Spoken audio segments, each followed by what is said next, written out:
Folks, welcome to an all new So Bad It's Good with Ryan Bailey. This is your Tuesday episode. This might sound a little wonky right now, the intro, because I recorded this whole 30-minute intro, and somehow the StreamYard service I use to upload these things, the recording completely disappeared. Mercury must be in Gatorade. Unfortunately, I'm just going to cover two stories that I've already talked 30 minutes about. If you notice, I'm in a different space because my dad is in the guest room and my nephew is upstairs, so I don't have access to my equipment. I thought I was all done, but obviously I wasn't, and this is the joy of podcasting. There's always some weird mistake. I make them even 4 plus years into this whole ridiculous adventure. I am so frustrated right now, but I'm happy that you are here and we have an amazing guest today. We have the one and only Diallo Riddle, and this guy is what I call a triple threat, even though he has like 10 talents. He's a writer, a producer, an actor, a showrunner, a DJ, and he has one of my favorite podcasts that I actually listen to. I don't listen to a lot of podcasts, but it's called One Song, and he co-hosts it with this DJ Luxury, and each episode is just a gift to any music lover out there. I cannot recommend his podcast enough. But also, I think he's just prolific. He's a genius. You got to go check out his show too on Max called Southside. It had like 3 seasons. It deserved many more, but he is hard at work on a couple of other shows right now, and I will support anything this guy does. But I am so fortunate to have him here today talking with us. And I'm also ashamed that I have him on talking about Real Housewives of Salt Lake City, Secret Lives of Mormon Wives, and of course, his podcast that I love. But he's great. He reminds me of that person that I used to hang out with in high school that you just looked forward to talking to because they were so smart, so funny. And yeah, I don't know. That's like the vibe. And that's the highest compliment I can give somebody. There's like a handful of guests over the years that you're just like, oh man, this guy is good in any situation. So I think you're going to enjoy him so much because I loved him. Listen, how are you guys doing? Are you doing much better than I am? You better be. Are all your technology, is it all working the way it should be? Because mine obviously is not. But I hope you're doing good. I hope it was a gentle reentry to the week. Um, it has been busy, busy. This was my day thus far, is that I woke up, I spoke to the one and only Countess Luann. So that's how my day started. And then it ended, well, at least this part of my day ended in terms of working on interviews, was got to interview the host and journalist John Quinones from ABC. And he is going into the 17th season of his show, What Would You Do? On ABC. The season 17 premiere was actually tonight, Monday night, but he has been with ABC News for 40 years. And it was such an honor to speak to him. And you'll hear that interview, I think, this weekend or Monday of this next week. But man, I mean, Countess Luann and then John Quinones. I mean, it doesn't get better than that. So that was an extremely exciting day. I can't wait for you to hear the Countess Luann interview as well. She talks about cabaret. Yeah, shocking. Listen, which news stories will I do since I don't have the time to do all of them. Okay, this was the big one. We had Jax Taylor, Brittany Cartwright news. Page Six broke the story. This is from Bernie Zilio on Page Six, and this is the headline: Brittany Cartwright started secretly hooking up with Jax Taylor's pal Julian Sensley shortly after separation. And first off, I think I share in a lot of people's sentiments where my first thought was, good for you, Brittany. Good for you. Amazing. That's good. They were already separated. Jax was probably doing God knows what for however long. So I hope Brittany was doing whatever it took to make her smile going through this hard time. Now, this is the Page Six article. It says Brittany Cartwright started secretly hooking up with one of her estranged husband, Jax Taylor's pals, shortly after their separation. Page Six can exclusively reveal. We can confirm that after the Valley Stars announced their split in February, Cartwright began a casual physical relationship The casual, by the way, is in quotes. Make sure you say casual in quotes. Like, who is the source for this?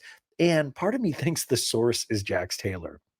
So it says, began a casual physical relationship with basketball player turned actor Julian Sensley, who used to work the door at Vanderpump Rules affiliated bar TomTom. This dude used to work the door at TomTom. What is it about these Vanderpump haunts that make everybody like, why can't these people date outside of a 5 block radius? This dude was a door guy at TomTom? Are you kidding me? He wasn't even on the show and he was buddies with Jax? Anything and anybody that comes into contact with one of these Vanderpump restaurant bars, something weird is going to happen in terms of your relationships in your life. Page Six is told Cartwright 35 and Sensley 42 only ever hung out privately and that their romance is now over. An insider tells us that Sensley and his now fiance, who share a young child, had been off and on and were going through a rough time when he and Cartwright were intimate. Okay, so this is also saying that Sensley, this gentleman, has a new fiance, but it's somebody that and they actually have a young child with each other. So this dude was hooking up with Brittany and he had a kid, and the person he had a kid with, he is now engaged to, but they had been off and on and were going through a rough time. Dude, this is gonna be a storyline on the Valley 100%. Wow. Okay, it says Sensley, who was once rumored to be linked to Vanderpump Rules star Lala Kent. This guy used to date Lala?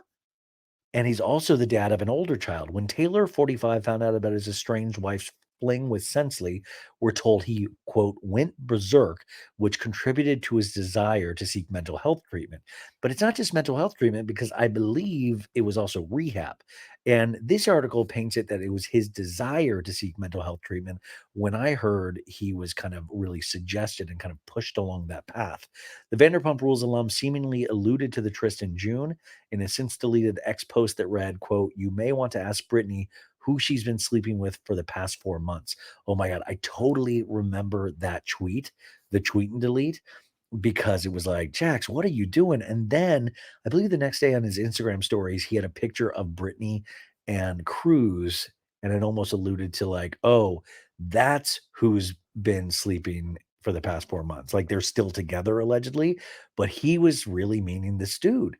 The article continues saying the drama will play out on season 2 of The Valley. Of course it will. Reps for Cartwright, Sensley, Taylor, and Bravo did not immediately respond to Page Six's request for comment. Oh my God. They reached out to everybody. Even Sensley has a rep. Taylor spent the majority of August at an inpatient mental health facility, explaining to fans beforehand that he wanted to work on his quote, serious anger issues and quote, get better for his and Cartwright's 3-year-old son, Cruz. Upon returning home from the treatment center, where he was diagnosed with bipolar disorder and post traumatic stress disorder and learned he's a narcissist, Taylor was handed divorce papers. Now, that's amazing if those are all real diagnoses he got from medical professionals, but the learned he's a narcissist, haven't we had 10 seasons of documented people telling Jax Taylor that he's a narcissist? It that one part of this whole diagnosis couldn't have been a surprise. Like he's like, "Oh yeah, I've definitely heard that word narcissist before. You guys mean Tom, right? Oh, me? Okay." The article continues. A few days later, Cartwright addressed the divorce on her and Taylor's joint podcast, telling their listeners, quote, it's taken me many, many years to get to this point where I gained enough courage and strength to do what's best for me, get myself out of a toxic relationship, and ultimately see my worth.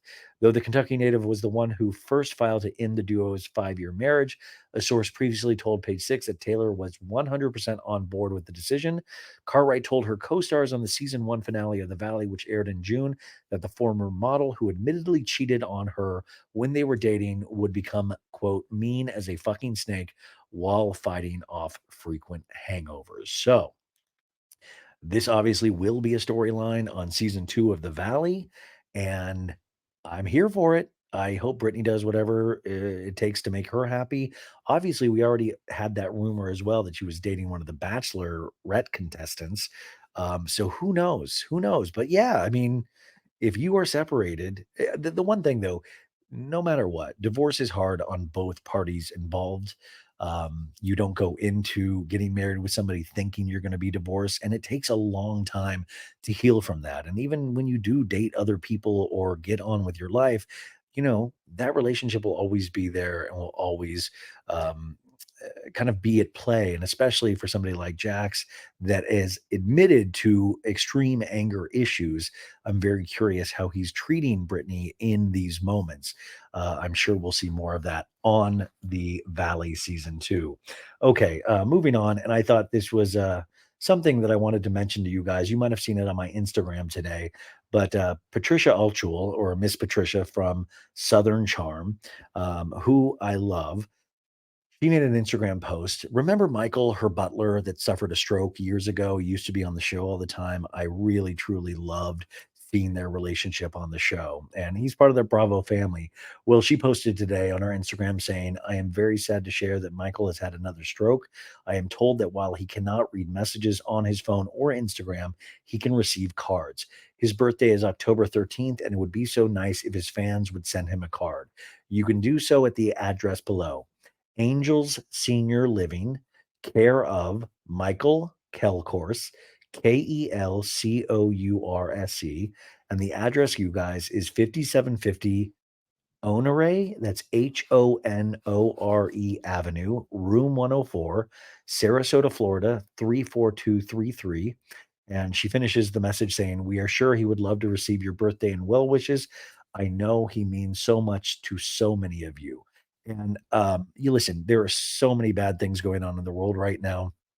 I think the best way to combat that is to do little acts of kindness. And if you have a moment, if you have a postage stamp at the ready, a postcard, a card, send one out to Michael.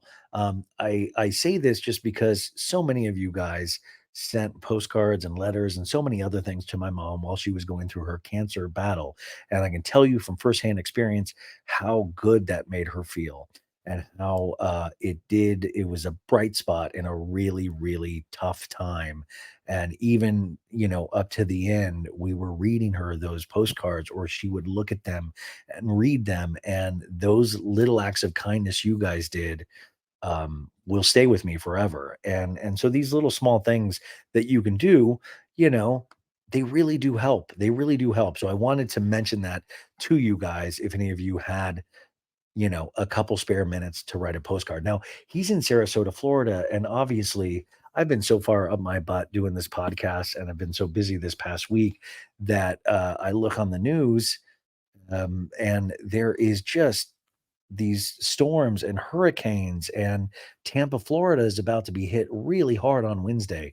If you have been affected by Helene or Milton, the new hurricane that is going to be really wreaking havoc over these next couple of days, I think all of our hearts and prayers and thoughts and all of those things that you don't know what to say in these situations are with you. If there is something that I can do to help or post on my Instagram or Instagram stories or talk about on the show, some kind of good organization that I can donate to or that we can help, please reach out to me at so bad it's good with Ryan Bailey at gmail.com.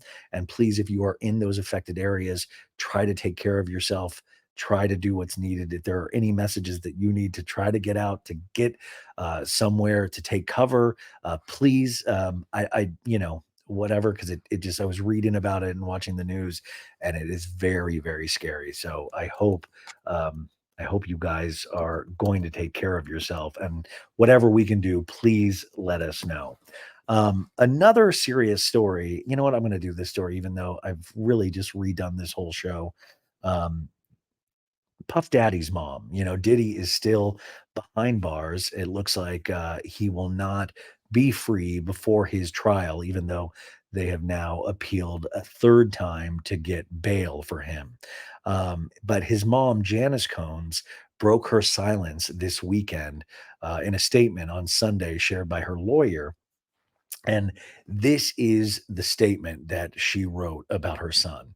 It says, I come to you today as a mother that is devastated and profoundly saddened by the allegations made against my son, Sean Combs. It is heartbreaking to see my son judged not for the truth, but for a narrative created out of lies. My son is not the monster they have painted him to be, and he deserves the chance to tell his side. I can only pray that I am alive to see him speak his truth and be vindicated. I also just I read that word monster and I immediately went to Ryan Murphy and I'm like, oh my God, Ryan Murphy is probably already planning some kind of Netflix series of like Monster, the P. Diddy story. That's not even a joke. I truly believe that's how this man thinks. Um, his mom went on to say, um, sorry, uh, his mom went on to say, sometimes the truth and a lie become so closely intertwined that it becomes terrifying to admit one part of the story, especially when that truth is outside the norm or is too complicated to be believed. This is why I believe my son's civil legal team opted to settle the ex girlfriend's lawsuit, referring to Cassie, you guys, instead of contesting it until the end, resulting in a ricochet effect as the federal government used this decision against my son by interpreting it as an admission of guilt. Not being entirely straightforward about one issue does not mean my son is guilty of the repulsive allegations and the grave charges leveled against him. Many individuals who were wrongfully convicted and later exonerated had their freedom taken away from them, not because they were guilty of the crimes they were accused of, but because they didn't fit the image of what this society considers to be a good person. History has showed us how individuals can be wrongfully convicted due to their past actions or mistakes. Okay. She continues, it is truly agonizing to watch the world turn against my son so quickly and easily over lies and misconceptions without ever hearing his side or affording him the opportunity to present his side. This injustice has been unbearable for our family. The worst part of this ordeal is watching my beloved son be stripped of his dignity, not for what he did, but for what people chose to believe about him. Um, Mr. Gosh. So, I mean, the letter continues, but obviously, this is a mom standing up for her son. I do not believe he deserves this, but this is typical mother behavior. A mother is going to go to battle for her kids and especially for male sons, right? We see this time and time and time again. Now, in this letter, if you read the entire thing, where she kind of loses me in regards to the Cassie incident, because she kind of were like, oh, you don't understand the real situation. And I'm sorry, the abuse we saw in that hotel video of him stomping on her and hitting her. There is nothing that Cassie could have done that I would be like, oh, now I understand that behavior.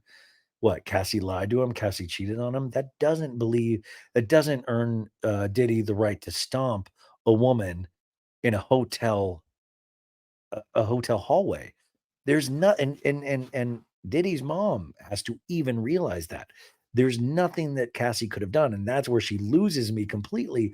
And then also kind of saying that all of these people now have their hands out and it's an avalanche because they settled with Cassie. So all of these people are coming calling, even though he has done nothing wrong. Now, listen, even if 20% of these people are telling the truth, that's a lot of victims.